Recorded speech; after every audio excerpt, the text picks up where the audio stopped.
এ বোন, বিয়ে বাড়ি আছে সন্ধ্যাবেলা, যাবি? বিয়ে বাড়ি? যাই, খুব সুন্দর করে সেজে যাব। হ্যাঁ যাবো রে।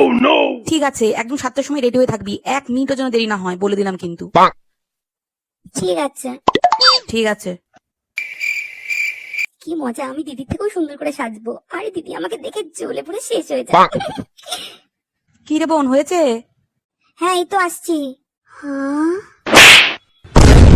দিদিকে তো ভীষণ সুন্দর লাগছে। আর আমাকে তো একদম বাজে লাগছে, কেমন লাল একটা শাড়ি পরেছি। সাজটাও ভালো হয়নি, কিন্তু দিদিকে বুঝতে দেওয়া যাবে না যে দিদিকে সুন্দর লাগছে। কি রে বোন, চল, যাবি না? না রে, যাবো না, আমার না মাথাটা ধরেছে। কেন রে? আসলে কি বলতো, তোকে দেখতে যা বাজে লাগছে, তোর সাথে আমি যেতে পারবো না রে। সরি, তুই একাই চলে যা। আরে এই কি বলছিস এসব? শোন, ফালতু ফালতু আমার সময়টা নষ্ট করলো, অসভ্য।